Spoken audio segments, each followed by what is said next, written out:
This is our daily Forex blog for March 1st, 2011.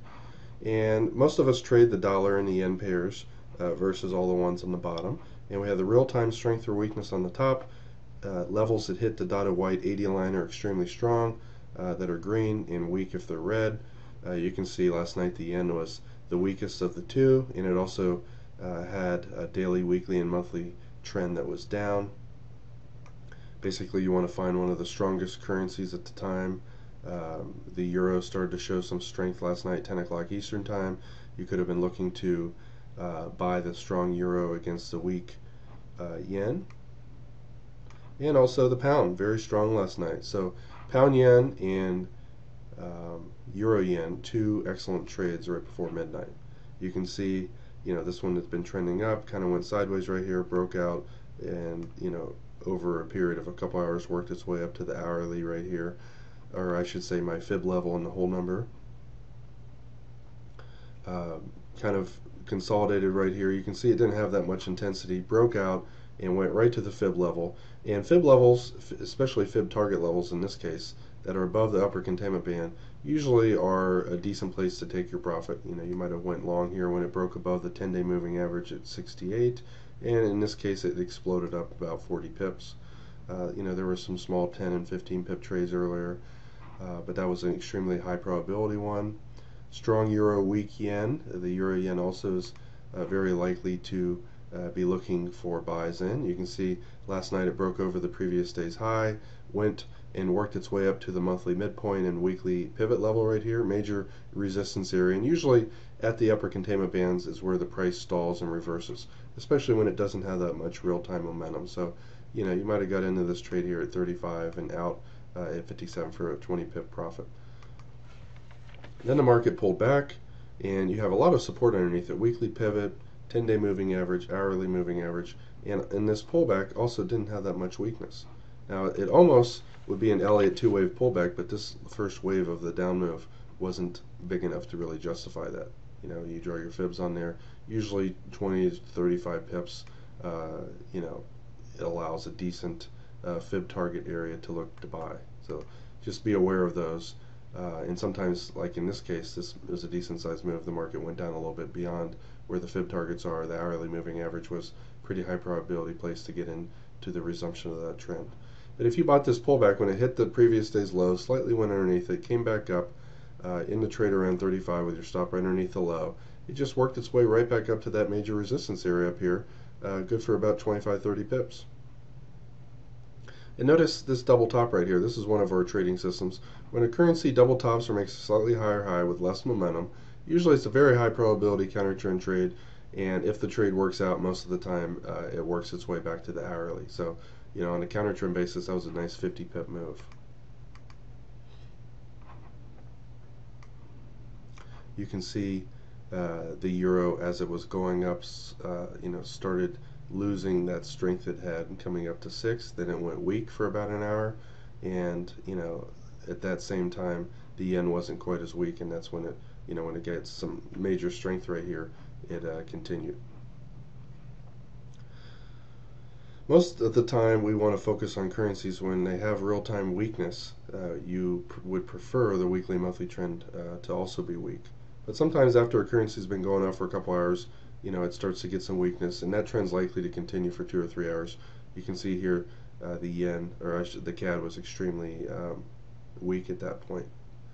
You would want to trade that against one of the ones that was the strongest at that time. Probably the euro was consistently strong throughout the day, daily, weekly, monthly trends up. So the euro CAD would have been an excellent one to be looking for sideways breakouts or any kind of a shallow pullback during that time. Here, this currency, was trending down at that time, and was finding resistance right at the hourly. Usually, when it breaks out from underneath above the hourly, and you have the currency meter that supports it, you're going to have a nice, move up like this. This was about a 50 pip move. I usually am a little bit more careful. Don't just buy the breakout here. I want to see it go above the first breakout, levels high, as long as it's not up too much. You don't want to pay up 15 or 25 pips. But if it's just kind of hovering there and it comes back down again, doesn't break any of the previous lows and breaks out, pretty decent place to get in. This resistance area was your first profit target. It shot through that, and then you have major resistance up here at the high, and it's at the upper containment band. And you can see the strength that was there before kind of ran out of steam up here, and so it's very likely to kind of either go sideways or pull back up there. But that was a nice, almost 50 pip trade using the currency meter.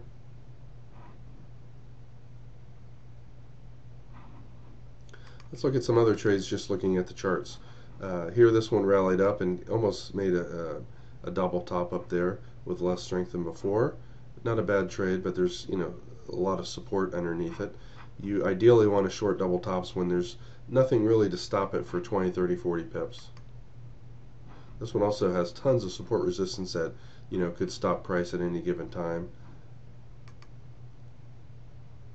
This is a pretty decent trade because the weekly monthly trend are extremely weak. It tried to go up earlier last night without that much real-time momentum, pulled back, came back up again. Now it was a little stronger than it was before, but nowhere near our extreme level, and so not a bad place to go short. And if it breaks underneath the hourly moving average here, you're likely to get some pips on it. Not always, more than 5 to 15 pips, but it's better than nothing. You almost have the same thing here, kind of a double top with no momentum. There's major resistance here. Right above it, you have the whole number and the previous month's high, which is really a major resistance area. So you might have gone short there where this is your profit target. It's only 10 pips away, but if it breaks that, as you can see, you could have cut another 5 to 10. This one double bottom at the previous day's low. The weekly trend's just slightly up, the monthly trend's down. But if the weekly monthly trend were pretty strong up, any kind of major support like previous days, weeks, or months low, and you get a double bottom like that with even less weakness at the second time down, it's a pretty high probability trade. Your profit target, the next resistance area is the hourly right here, and it went a little bit beyond that. Euro yen also kind of had multiple tops up here without that much momentum, and on the last wave up here around 113.60, it's probably the fib target of this first wave. So you have a Fibonacci profit target level for those who had bought this pullback here or at the hourly. This is oftentimes where they're going to get out, and it's the previous high, and there's major resistance up there. And when you do a counter trend trade like that, usually the hourly moving average is your profit target. So you're risking maybe 10 pips to make 20 or 25. When a currency hits the hourly twice and doesn't get a bounce off of it, when it breaks the hourly, usually you get a nice little move down like this. This was also the previous day's high, so anyone who was long, was hoping the price stayed above the yesterday's high. But when it comes back down, stops tend to get hit, especially it acted as support before, got penetrated before, and you can see it didn't get any kind of bounce off this. This was a very high probability trade. You don't know if it's going to break this low right here, but you're risking 10 pips to make 10 pips, and if it shoots through there, your next profit target's all the way down here, and it appears it has a lot of momentum right there. It's worth hanging on. This fib level is a very high probability place to go short. You can see the market exploded up yesterday, kind of went sideways, kind of inched its way up, and then had a peak explosive move. The only downside of selling this fib level was the extreme strength right here, but as soon as it went sideways up there and that strength turned into weakness, pretty high probability trade. And again, the hourly moving average is a great place to look to get out of counter trend trades. And this also is very likely an Elliott two-wave pullback. Strong move up, pulled back, second wave down. It also happened to be right near the 20-day moving average, the 1.382 Fibonacci profit target. We have two counter trend buy signals there, and at the time it's not off the charts weak. So you don't, if you got into that trade right there, you had to sit through about an hour sideways move, and then it rallied back up, and it went right to the fib level and kind of ran out of steam. But that's a decent 30 pip move there as well. Another great multiple top without that much momentum. The only downside of selling these tops is that the weekly and monthly trend's up, but it rallied up, came up again, made another wave up, slightly higher high. Anytime you see slightly higher highs, that's a sign of selling just close by. So if it does break out, you're usually not going to get hurt as bad as you would with a currency that every time it makes a higher high, it's significantly higher. Another perfect example. This is actually an ideal trade. Double top without that much momentum on the way up, and in this case the weekly and monthly trend's down. You short the double top right here, which had a little bit less strength than the first time up, and it falls like a rock. And you might have got out of this at the hourly without that much profit, and then when it finally broke down underneath the lows here, it went your way against you. You would have put your stop maybe above the swing high, and as you can see now, it's extremely weak and falling like a rock. You're trading with the direction of the weekly monthly trend, which makes it a lot easier. CAD yen, weekly monthly trend's up, so I wouldn't have really wanted to sell up here, but you can see the momentum on the way up today was not that much, and it was also a fib target probably of this last wave right here. Let's redraw this correctly.